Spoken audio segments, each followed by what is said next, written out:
Est-ce que vous aimeriez qu'il soit intégré en France? Le principe même de l'intégration, est-ce que vous êtes pour, est-ce que vous êtes contre? Je n'appellerais même pas cela l'intégration. Et je n'aimerais pas du tout qu'il soit l'objet d'une tentative, car ils ne seront jamais intégrés. Vous croyez qu'eux ne le veulent pas, non, ou que c'est les Français qui le refusent? L'exprimeront-ils qu'ils ne le pourront pas? C'est possible entre Européens. La trame est la même. Les mouvements européens dans l'histoire ont été Est-Ouest. Et les mouvements humains, la religion, enfin tout un tas de choses. Mais là, c'est un autre continent. Et vous n'en avez que faire. Ce sera de mauvais Français. Ce seront de mauvais Français. Enfin, vous nous découragez de chercher à intégrer. Je vous décourage, en ce qui concerne les miens, les Marocains, d'essayer des détournements de nationalité, car ils ne seront jamais 100% français. Ça, je peux vous l'assurer. Chaque visite du roi en Europe est l'occasion pour lui de renouer avec la communauté marocaine immigrée. Et au moment où l'on parle de plus en plus du vote des immigrés aux élections locales et municipales, le roi rappelle à chaque fois son opposition farouche à ce principe. Il est en effet contre l'assimilation totale de ceux qu'il considère toujours comme ses sujets. La nationalité marocaine s'acquiert en naissant et ne peut jamais se perdre. Quel que soit le cadre de l'hospitalité dans lequel pourront vivre les Marocains en pays européen, j'estime qu'hospitalité, coopération, travail en commun ne veulent pas dire assimilation. Du reste, vous verrez vous-même, le Marocain est très difficile à digérer. Si on veut vraiment l'intégrer, vous intégrerez peut-être facilement la première génération, mais la deuxième et troisième seront difficiles à digérer, car les cellules marocaines, les gènes, l'hérédité, tout cela jouera. Personnellement, en ce qui me concerne, je suis contre la participation des Marocains aux élections en pays étrangers. Car malheureusement, même au bout d'une génération, même au bout de 2 générations, on leur dira un jour, ah, va, tu n'es pas un vrai Hollandais, tu n'es pas un vrai Français, tu n'es pas un vrai Italien, tu es un importé. On le leur rappellera un jour ou l'autre. Et à mon avis, pourquoi voulez-vous qu'un Marocain se mette vraiment au garde à vous, intérieurement et extérieurement, en écoutant l'hymne hollandais? Pourquoi lui demander, 30 ans après ou 60 ans après, d'aller comme un Français ou comme un Allemand, le drapeau national sur l'épaule, aller se faire tuer pour l'Allemagne, pour la France ou pour l'Italie? À mon avis, c'est même immoral. On ne peut pas avoir de drapeau.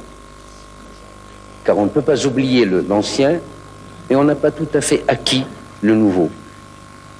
Il vaut mieux laisser chacun chez soi, mais prôner la fraternité humaine, l'égalité humaine, les droits de l'homme, ça oui. Mais l'intégration n'est bonne ni pour l'intégrer, ni pour celui qui intègre. Et puis, madame, soyons. Je ne veux pas non seulement vous blesser, mais je ne veux pas blesser ceux-là qui nous regarderont demain. Enfin, comment voulez-vous assimiler des gens vraiment à égalité quand on les appelle des beurs? Comment voulez-vous? Vous pensez que cette assimilation est truquée, serait truquée? Mais elle sera conjoncturelle, madame Cotin. Elle sera conjoncturelle. Du reste, quand on les appelle beurre, je n'oublie pas non plus que j'ai été appelé bico et salarabe pendant des années. C'est le mot qui a changé. Alors, quand on les appelle des beurs et qu'on leur dit venez pour élire, je suis sûr qu'aucun d'eux ne sera élu. Les beurs sont français.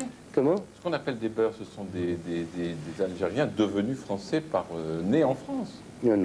Non, pas forcément. On ne va pas s'attarder sur ce problème linguistique, mais quand la presse écrit beurre, ça veut dire les émigrés, C'est la seconde génération. C'est qu'il y a aussi beaucoup d'Africains issus d'ici qui se plaignent en fait du système parce qu'ils se disent français. Ça veut dire je suis français. Donc, c'est tout à fait normal que j'ai droit à tout le monde. Mais vous savez quoi? Les Chinois, eux, ils n'ont pas ce type de problème. Les Indiens n'ont pas ce type de problème comme nous. Mais vous savez pourquoi? Parce qu'eux, ils ont compris qu'ils ne sont pas totalement dans leur pays.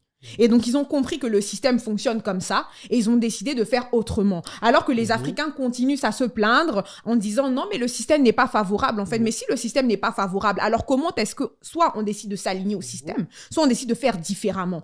Même s'il y a peu d'Africains qui sont arrivés à devenir directeur général, directeur marketing, ainsi de suite, même s'ils sont peu, ils ont forcé le système, ils ont fait différemment. Pour faire différemment, en fait, il faut se décider. Ce sont les parents aussi à transmettre ça. Un parent, même s'il n'a pas étudié, il y a plein de choses qu'ils peuvent transmettre. Il y a des parents qui ne parlent pas bien français, mais qui ont une sagesse vraiment innée. Et donc, je suis désolée, au bout d'un moment, il faut arrêter de trouver des excuses au système français parce que tout le monde sait qu'ils sont comme ça. Ce n'est pas nouveau aujourd'hui qu'on se plaigne que le système français ne favorise pas forcément les immigrés français, ainsi de suite. C'est le cas.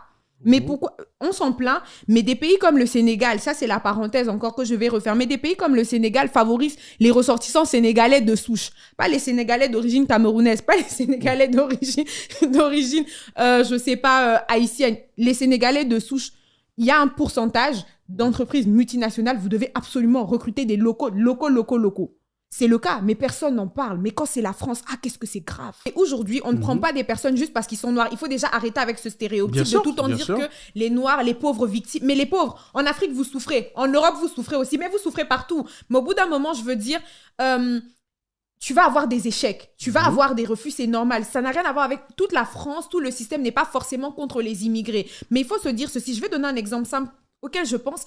Les Sénégalais, les Maliens, les Burkinabés, c'est bizarre, ils ont moins de problèmes que les autres pays d'Afrique. Je veux dire que eux, en fait, parce que eux, déjà, dans leur tête, on leur dit, vous n'allez pas rester dans ce pays. Vous êtes là pour travailler, vous prenez ce que vous avez à prendre, le reste, vous allez l'investir dans votre pays. Ça, c'est les parents? Oui, justement, j'allais y venir. Le mindset, il se construit autour des parents. Ça veut dire que, comme tu l'as dit, la majorité des Africains, justement, sont limités et n'arrivent pas à voir plus loin parce que, justement, ils sont dans un mindset en se disant, oui, mais moi, j'ai pas accès à ce que je veux. Je suis en France, c'est mon pays. Je suis censé avoir accès. C'est ça, en fait. Alors que, justement, cette catégorie de 3 pays que j'ai cités, parce que c'est souvent les pays qui ressortent, ce sont des pays où ils se disent déjà, je ne suis pas chez moi. Je prends ce que j'ai à apprendre. Si j'ai à apprendre les écoles, je prends. Si j'ai la possibilité, comme toi, aujourd'hui, tu es comptable et d'autres, peut-être, d'être chef d'entreprise, d'être manager chez Ernst & Young ou autre, je vais jusqu'à forcer pour aller là-bas. Je prends ce que j'ai à apprendre, je prends mes économies et je rentre développer mon pays. Ils ne partent pas du principe, en fait, que c'est absolument leur pays, que si le système n'est pas contre eux, les pauvres, il faut qu'ils pleurent, il faut qu'ils s'apitoient sur leur sort. Non, ce n'est pas le cas, en fait. On est d'accord que le système peut t'aider. J'allais juste finir en ceci. Le système peut t'aider, mais le système n'est, comme vous voyez que le système n'est pas là pour vous aider, qu'est-ce que vous faites? Il faut faire autrement, il faut faire différemment dans la vie, en fait. Et je suis désolée, les parents, à la fois, ils ont un rôle à jouer, mais j'ai bien aimé une phrase de Bambalo, justement, que tu as interviewé Philippe. Je paraphrase, mais il avait dit, quand j'étais en France, en fait, le système est fait pour que tu gagnes 2 000 €, pas plus, ainsi de suite. Mais quand je suis allée en Afrique, je me suis rendu compte qu'en fait, on pouvait gagner largement plus. Parce que c'est un mindset. Et aujourd'hui, il y a des Africains ici en France, mais c'est pas la même chose. Aux États-Unis, il y a des Africains qui investissent en Afrique. Il y a des Africains qui repartent en Afrique. Mais alors, changez de mentalité, sinon restez sous le banc de touche. Changer de mentalité. Non, en Europe, il y a une certaine mentalité qu'en Amérique, c'est pas on est d'accord qu'en Europe et en Amérique, c'est pas du tout la même mentalité. Ben, vous aimez bien les aides, hein. On peut pas. Quelle aide tu vois, c'est la CAF qui va nous aider à payer notre logement. Mais les Africains aiment bien aussi les aides ici, il faut pas mentir, ils aiment bien. C'est pas vrai. Ces personnes-là qui aiment les aides, c'est parce que ces personnes-là, c'était déjà qui n'aiment pas les aides. Non, mais je veux dire qu'ils aiment bien rester dans ce confort-là. Mais je dis pas qu'ils n'aiment pas les aides. Tout le monde aime les aides, ok. Mais restez dedans. Les personnes en France qui aiment les aides, ils étaient déjà assistés. C'est les mêmes personnes qui étaient au pays qui demandaient déjà de l'argent. Quand ils viennent en France, forcément, ils rentrent dans ce cercle-là. Mais quelqu'un qui était déjà bosseur au pays ou peu importe ailleurs, il sera bosseur peu importe là où il va y aller. Donc, dire que oui, ils aiment les aides, je suis pas d'accord. Après, ça reste une minorité. J'aime pas le fait qu'on généralise. Mais le problème, c'est qu'ils se font entendre beaucoup. Ça veut dire que ils se font pas entendre beaucoup. Bah si, non. Parce que regarde, les Africains... On veut leur donner la parole. C'est comme si on donne la parole... alors, parlez plus ceux qui réussissent. Parlez plus pour qu'on vous entende mieux. Sinon, on vous entend pas. On donne la parole à des cons qui vont parler à la place de ceux qui sont intelligents. Mais ceux qui sont intelligents ne prennent pas la place. Ah, est-ce qu'on leur donne la place? Mais on te donne pas, il faut aller le chercher. Eux, ils cherchent. Moi, en fait, je vais finir par ce sujet en disant que l'ambition, en fait, je suis repartie sur la définition, c'est un désir ardent. Ça veut dire que si les gens, excusez-moi, si les gens veulent changer quelque chose, ils doivent eux-mêmes le faire, en fait. Ça veut dire que personne ne viendra le faire à ta place, personne n'ira postuler à ta place. En fait, la vie n'est pas là, en fait, pour aider. La vie aide les gens qui veulent se faire aider, en fait. Ils aident les gens qui forcent les portes. Ça ne suffit pas d'être compétent parce que même si tu vas à RFI ou autre, tu peux dire que tu es compétent. Mais en fait, la compétence... Je l'ai appris, je pense, quand j'avais 15 ans. C'est juste la parenthèse. On disait tout le temps que j'étais une bonne élève. Et un jour, je suis allée voir mon professeur. J'ai dit, mais pourquoi vous dites jamais que je ne suis pas la meilleure des élèves? Parce qu'en fait, il ne suffit pas seulement d'être bonne. Parce qu'en fait, j'étais bonne, mais il y en avait 7 qui étaient bonnes comme moi, en fait.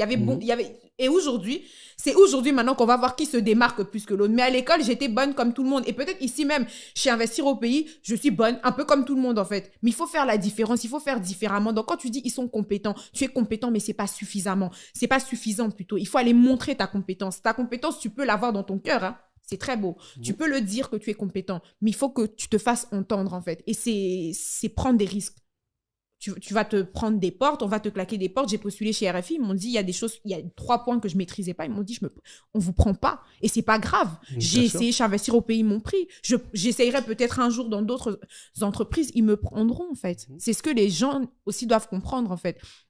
S'ils n'ont pas d'ambition, c'est parce qu'ils ne sont pas assez ambitieux. Parce que quand on est ambitieux, on ne force pas seulement la porte, on la fracasse. Il faut prendre en compte qu'ils n'ont pas assez de modèles de réussite. Qui deviennent leur propre modèle.